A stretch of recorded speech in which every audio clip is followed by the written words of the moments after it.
Hello and welcome to Calls. This is the 2022 Travelers Initial Research Show.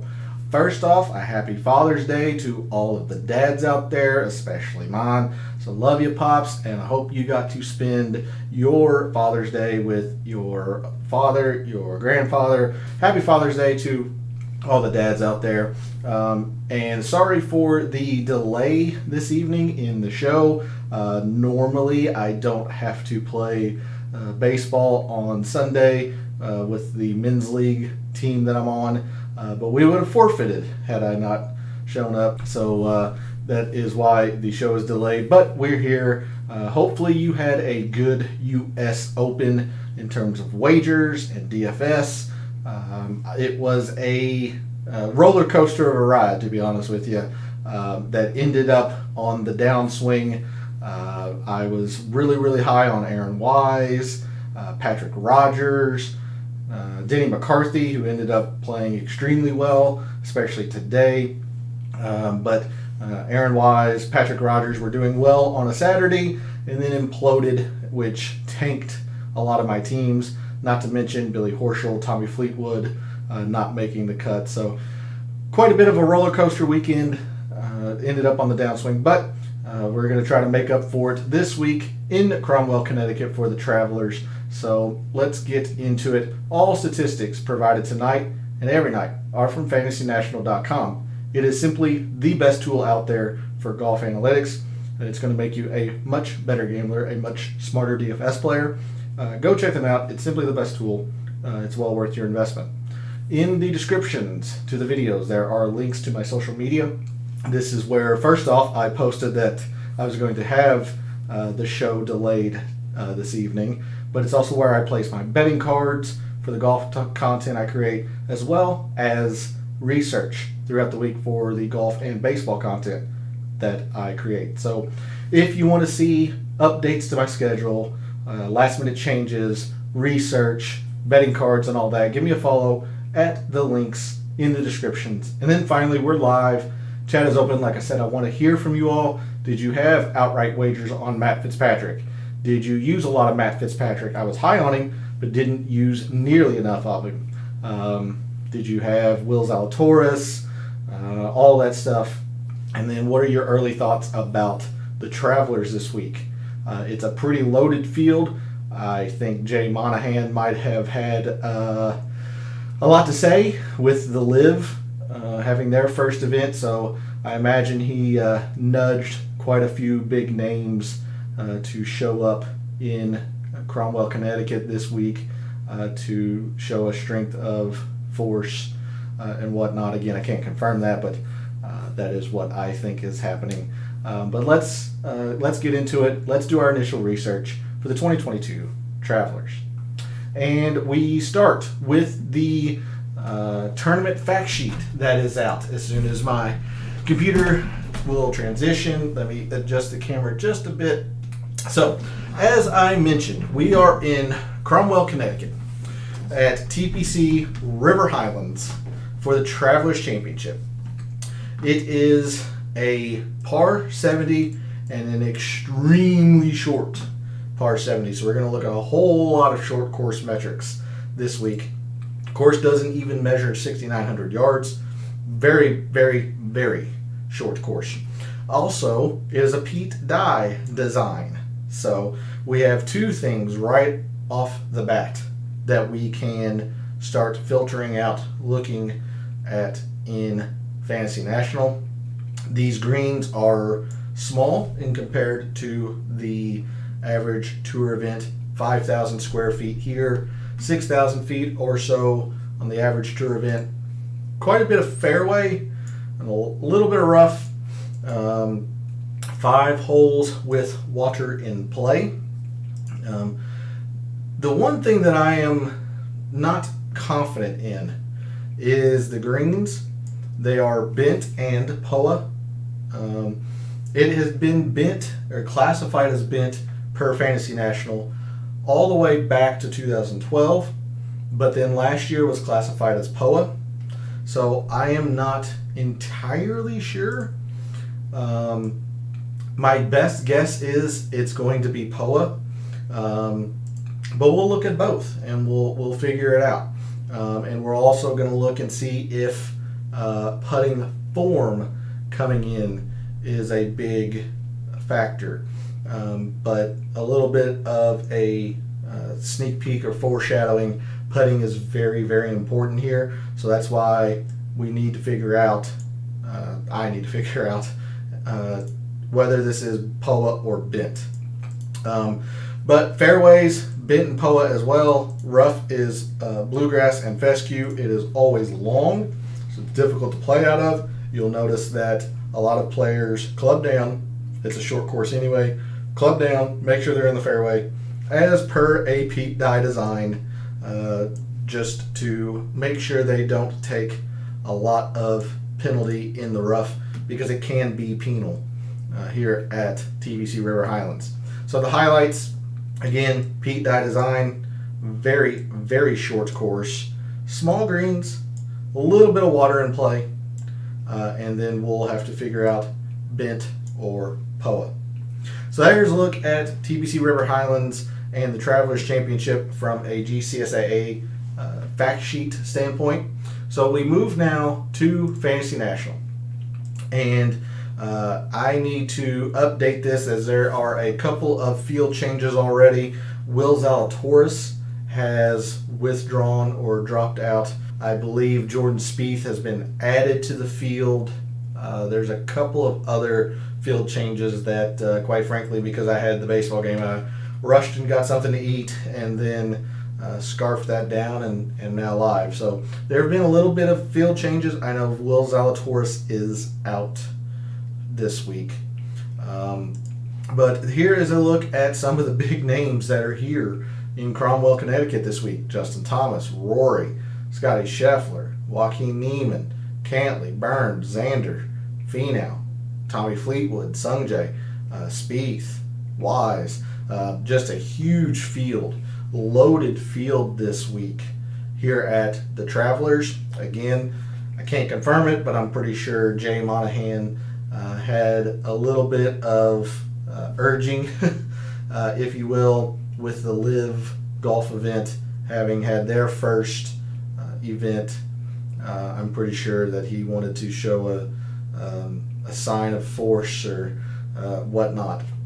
Before we get too far into it, let's go ahead and take a look at the course breakdown in Fantasy National. And the first thing I like to do is look at the 9th and 10th most difficult holes, figure out how difficult the course is going to play. So you'll see 9th most difficult hole, about 100th over par. 10th most difficult hole, 100th under par. Perfect setup, really. It plays to right at average. You certainly have not a lot of eagle chances, although the par 5 13th provides a few. But you have some easy holes, 3/10 here, 2/10 here, 2/10 here. But you also have some difficulty around here. 2/10 over par, 10th over par, 1500ths over par. So course can play difficult, especially when you don't find the fairways here. And as we noted, very, very short course. So the par 5s, not long at all. You got the 574, but the very, very short 523 par 5. The par 3s, fairly long, 223, 202. Very short one of 158 and 171. But when we look at the, not the course break, the course composition, hole composition chart, you'll see that a majority of the holes come into one specific range. So there's a look at the scorecard. Not sure we're going to do much with eagles or birdies or better to be, for that matter, I should say. Maybe opportunities again, because the course isn't easy, but it's not difficult either. Right, plays right to average. Not sure we want to look at bogeys. We'll do a lot of that in the data dive, but we'll take a quick look at it tonight. There's a look at the scorecard. And as I mentioned in the GCSAA tournament fact sheet portion, we're going to need to figure out whether this is bent or POA. you can see how important putting is. It is clearly the most important statistic for top 10s. Then you come to the top 5s. It really starts to take off over a stroke gained per round putting. And then the winners, strokes gained approach does catch up, actually even passes it barely. Putting is still very important. But there's a look at the strokes gained by shot type. Putting for the winners, the approach does catch up, but a lot of it in the putting. And then average strokes gained by hole by par, probably no surprise. Even though it is a par 70, you do have that decent eagle chance, the par 5 13th. So the par 5s here for the top 10s, you come to the top 5s, more par 5s. Par 4s do start to catch up though. And then winners, par 4s and 5s are equal. What this is telling you is really the par 3s don't, it's not that they don't matter, they're just very mitigated in importance here at TPC River Highlands. So there's the winners. From the top 5s, you got a little over a 10th. Top 10s, right at a 10th. So, they're just mitigated in importance throughout the leaderboard. Just mitigated in importance. So, I did not mean to pass this up. Due to the putting, and even though the around the green is the least important shot type, it is still relatively close to off the tee. So this is a short game course. That's from the top 10s. Top 5s starts to catch up because of the approach, and then the winners about even. So let's come to the hole composition chart. And I mentioned that we are going to see a plethora of one type of hole. It is an abundance of par 4s, 400 to 450 yards. It's a very short course, makes a lot of sense. So the the 4 par 3s are divided evenly into two buckets, two very short ones, two very long ones. You do have a drivable or short par 4s, 0 to 350. One of them is drivable. One of them is a very positional style hole, as per Pete Dye. You have two semi-long par 4s, nothing over 500 yards, and then the two par 5s, 500 to 550, 550 to 600. So, approach shot distribution. The majority of approach shots here at TPC River Highlands come from 150 to 175 and 200 plus, although it is less so in relation to the average tour event. So the 150, 175 is a quite a bit higher in terms of the average tour event, almost 4.5% more approach shots from 150 to 175 here at TPC River Highlands. You do have a little bit of a gap here as well from 125 to 150, close to 3%. It's just not nearly as prevalent as the 150 to 175. So this will be interesting to see if these two ranges of proximity matter. And I make it very well known that proximity is the bane of the golf statistics that I look at. It doesn't make a whole lot of sense to me that graphically, it says these two should be important, yet the data doesn't show that. So proximity has always been my bugaboo, if you will. Historic cut line has gotten easier in the past few years. It has gone as low as -3 a couple of years ago. Generally has been around -1. It was upwards into the +2 category, but it's been hovering around -1 for the past few years, even dipped into the -3 category in 2020.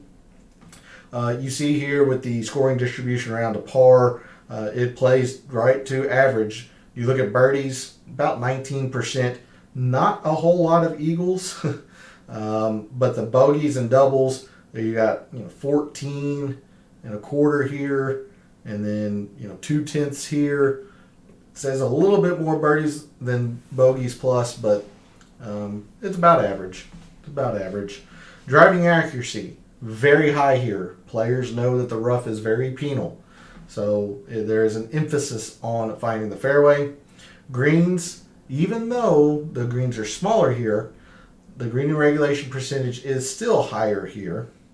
Scrambling, a little bit less successful than the average tour event, but not by much. So not a lot to be gained, at least graphically, by looking at scrambling. 3 putts per round, less than the average tour event. But speaking to the driving accuracy, the driving distance is a lot lower here. So it is not uncommon for players to take hybrids or irons or maybe 3 woods, 5 woods, just to make sure they're in the fairway because they know the rough is very penal. And then even though the greens are smaller and the greens are easier to hit, the green to regulation proximity is still closer to the hole than the average tour event. And that is one factor as to why putting is so important. If you're going to be closer to the hole, the players who, and this is going to be obvious statements are obvious, but the way you distance yourself on a course like this in terms of scoring, you just make your putts. So we'll have to see if a hot putter or good putting form coming into the Travelers leads to success or not. So there's a look at the course breakdown per Fantasy National. So now we move on to actually start to research a little bit of this field and the conditions that we think will play. Again, a lot of times I like to start with putting, but I really would like to try to figure out what is going to be the case here. Is it going to be POA? Is it going to be bent? The reason I'm confused, I'll bring up the historic conditions. Again, dating back all the way to 2012, which is when Fantasy National started collecting their statistics, it's been bent all the way. But yet, last year, it was classified as POA. So, that is what is throwing me off. The historic conditions would say to focus on bent, but now that they have listed POA, very well could be POA. So I'd be interested to hear your thoughts in chat or put it in the comments. But generally, as I said, rough is always long. It's very penal. Green speeds have been fast. It's a very short course. Beat Die Architect. But there's a look at the historic tournament conditions and why I am wanting to see or get a feel for if it's bent or POA. But we'll come back to here to Fantasy National. If we don't know what the surface type is, we do know the speed. We do know that these have been fast ever since 2012. So it is not a perfect science. I get it. But what I'm going to do, I'm going to go ahead and narrow this into January 1st. And we're going to look at fast green speeds. Again, I want to be able to narrow it down in terms of bent or POA. But until I do, I don't want to tell you wrong. So we're just going to look at fast greens. So your top fast green putters since the start of this calendar year, you have Denny McCarthy, Scott Stallings, Davis Riley, Brendan Todd, Troy Merritt, Mackenzie Hughes, Stuart Sink, Seamus Power, Sam Burns, and Kevin Kisner. So there is a look at, sorry, I'm going to adjust this just a bit more. There is a look at the top fast green putters. Since we don't know too much more about the greens, what I'm going to go ahead and do, let's first, because we know it's a Pete Dye design, let's look at Pete Dye. I'm going to have to expand this out quite clearly. I'm going to go back all the way to January 1st of 2021. And the courses that comprises is Harbortown, the RBC Heritage, You have the Travelers at TBC River Highlands. You have Kiowa last year, the PGA, the Amex for both, the Stadium course specifically. Now, not all three courses in use at the Amex are from Pete Dye Designs, but I still count the entire Amex tournament because 2 of the 4 rounds that players that do well there are at the Stadium course, which is the Pete Dye Design at the Amex. So Amex, TBC Sawgrass, the Players, Travelers, Amex, RBC Heritage, and then the 2 off rounds or 4, the PGA last year from Kiowa Island.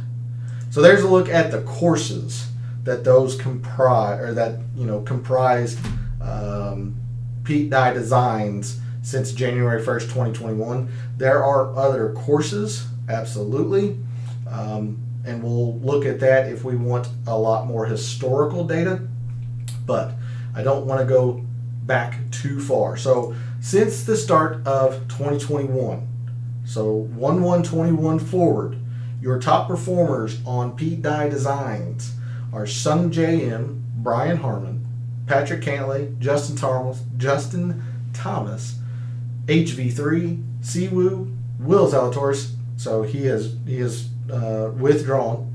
So let's try that again. Sung J, Brian Harmon, Patrick Cantley, JT, Harold Varner III, Siwoo, Joaquin Neiman, Keegan Bradley, Doug Gim, and Cam Davis. So there's your top 10.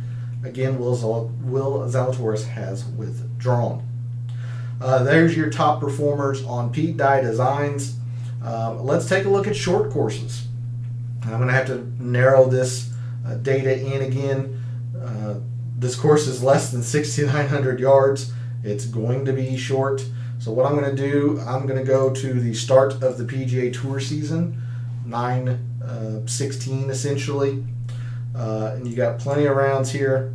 So your top performers on short courses since the start of this PGA Tour season: Seamus Power, Tom Hoagie, Patrick Cantley, Lonto Griffin, Jordan Spieth, Troy Merritt, Mac Hughes, Denny McCarthy, Keith Mitchell, and Russell Henley. So there's your top 10 on short courses. We've covered Pete Dye Designs. Now I'm going to remove all the filters and let's just look at our top strokes gained approach players. And to be honest, it's going to be prudent to look at your top putters as well. We've seen just how important putting is here. We've looked at fast greens, but I do want to take a look and see who's just been putting well. So first off, strokes gained approach. Your top strokes gained approach players since the start of this calendar year: Scotty Scheffler, Will Zalatoris, Russell Henley, Aaron Wise, Jordan Spieth, Mito, JT, Sam Burns, Tony Finau, Xander, and Rory.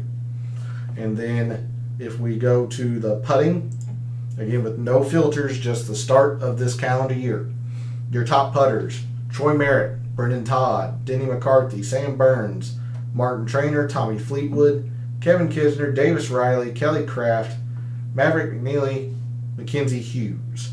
So quite a bit of overlap here from the fast speed putter or fast green speed putters. A little bit of difference here. Tommy Fleetwood rises on non-fast. But Troy Merritt was up there. Brendan Todd was up there. Denny McCarthy's probably the best putter on tour. He was up there. Can't remember if Sam Burns was or not. I know Kisner was there. Davis Riley was there. McNeely was not. Perhaps Mackenzie Hughes was. I can't remember. But there you go. There's just the top putters in general since the start of the calendar year. Let's see. Let's take a look at tournament history and see who has played this event well and who hasn't. So since 2017, your top performers at the Travelers in those 5 years has been Brian Harmon. While he has not won, he does have 3 top 10s, a middling finish, and a miscut. So 3 for 5 in those 5 years. Your defending champion is Harris English. He did not play this event well in the past 5 years leading up to his win last year. So that's interesting to see. We'll take a look and figure out if that is an outlier or something else. 2019 was Chez Reavie. 2020, the winner, it was DJ. 2018 was Bubba, and he also won it in 2015. And then 2017, your winner was Jordan Spieth. I do know Jordan Spieth had never played the Travelers before he won. So he's middle of the road here in terms of strokes gained total in the past 5 years. DJ, obviously we don't have the data for. He's played this event very well. Bubba, Chez. So Chez had a middling and a miscut. And then Bubba Watson. Is Bubba not in the field this week? He might not be. Maybe that's why I don't see him or can't find him. But Bubba won in 2018. He also won in 2015. So he did have some good history here. So a little bit of mixed bag. DJ had been very successful. Bubba had been very successful. Harris English had not. Chez Reavie, not really.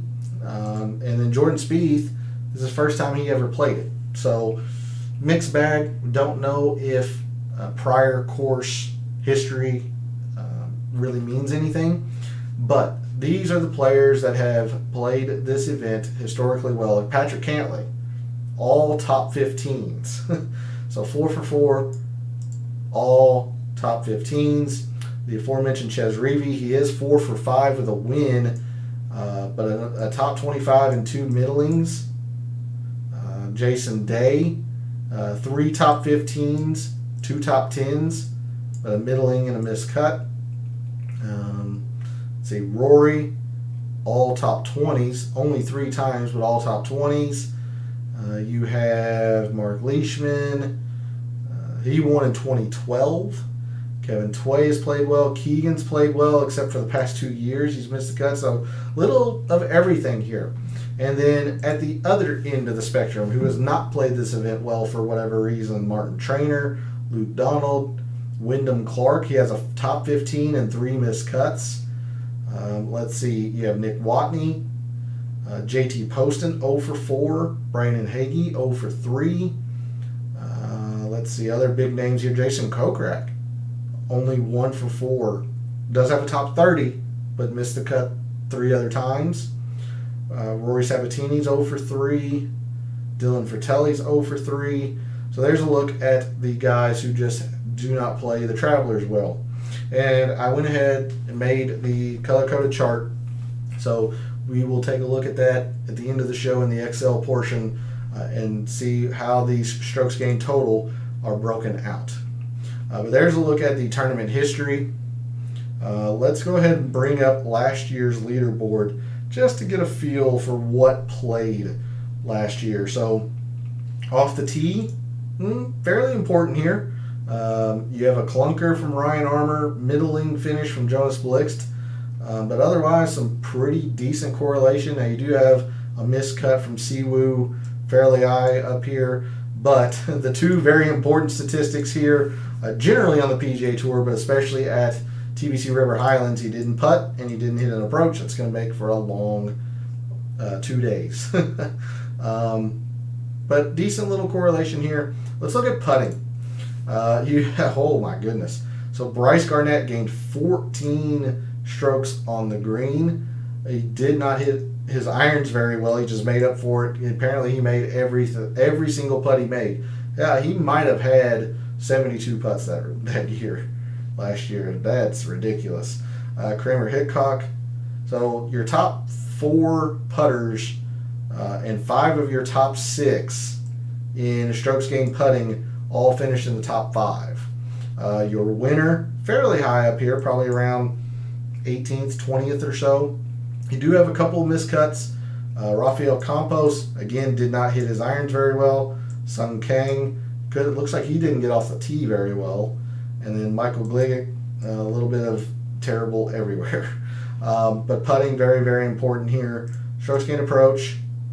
Really, this is one of the least correlating leaderboards I have seen in terms of strokes gained approach.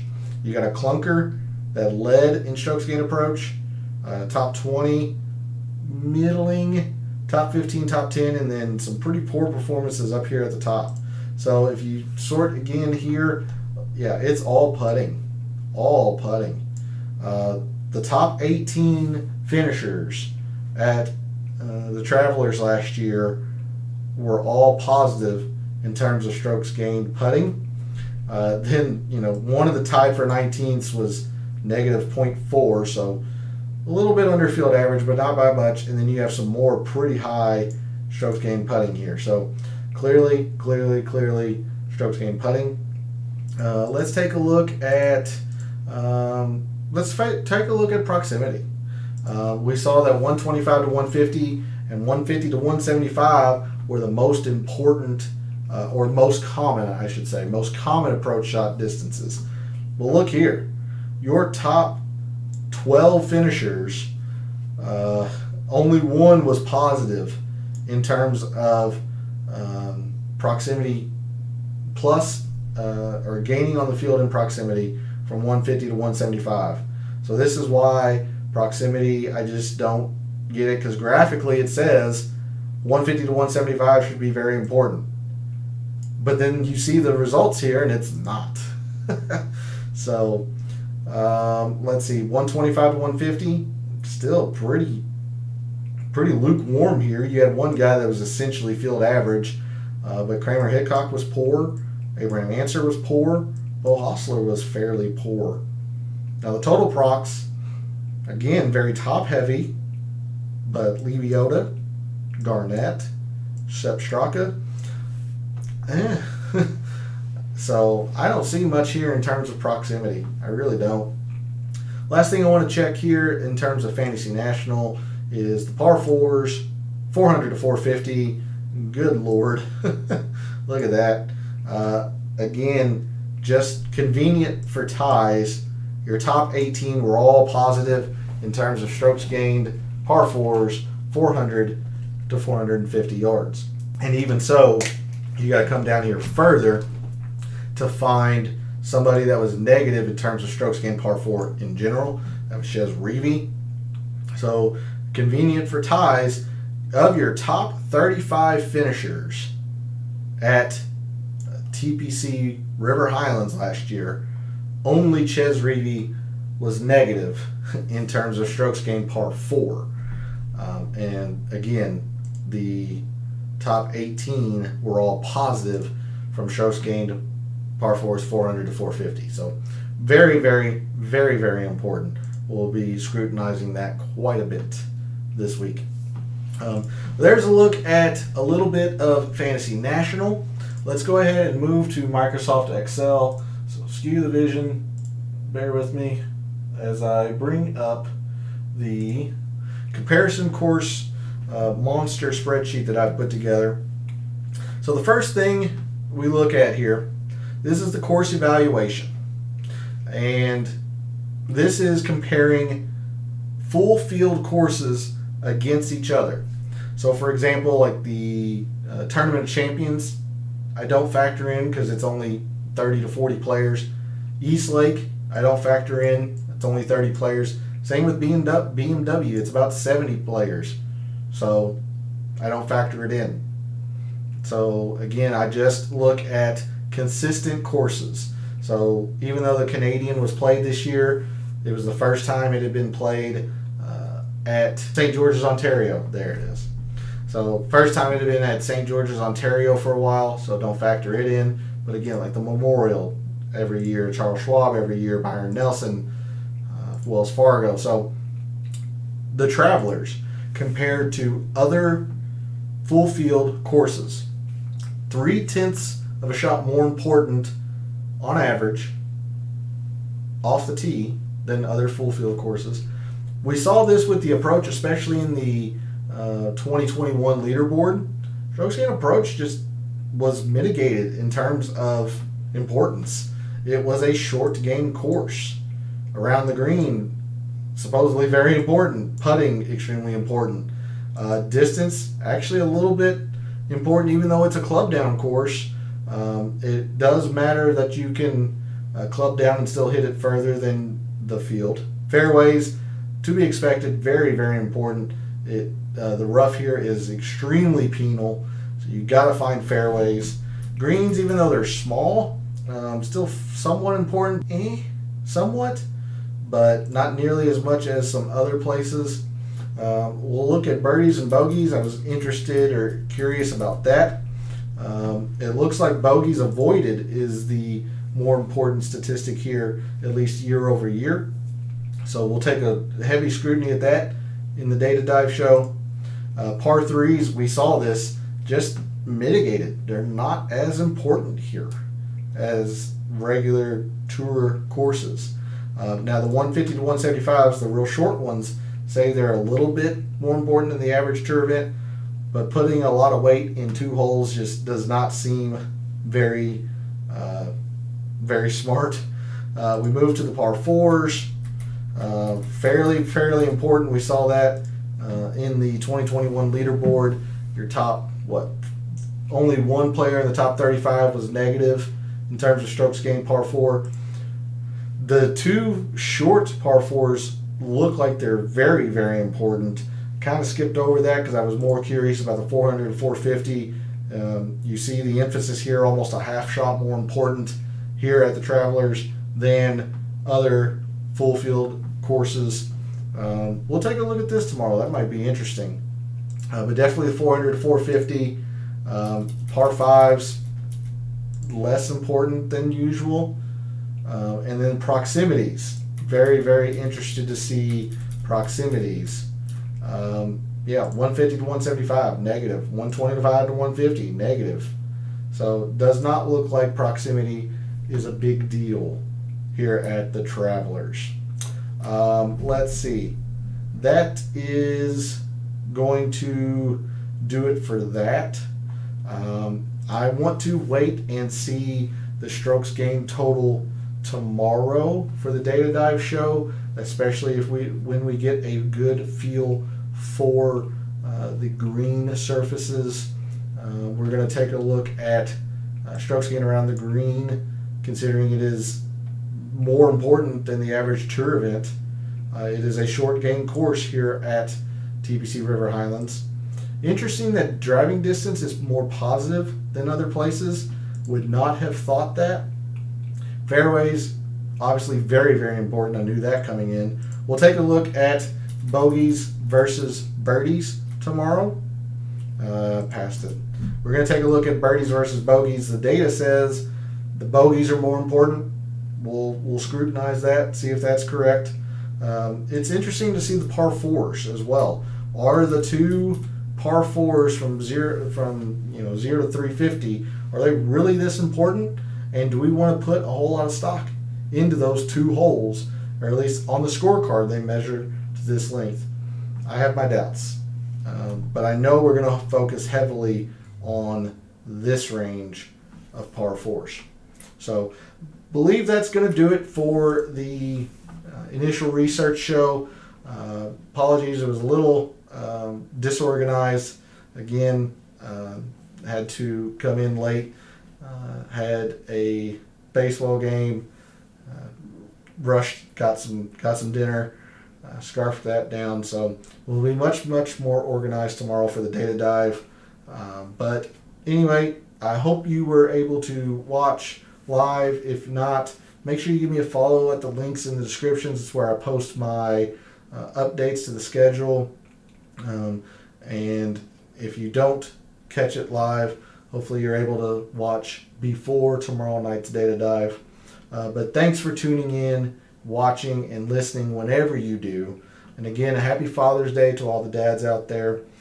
For all of the wagers you made at the U.S. Open this weekend, for all of the DFS contests you entered for the U.S. Open this weekend, and until I see you tomorrow night for the Data Dive show, may all your bets be profitable.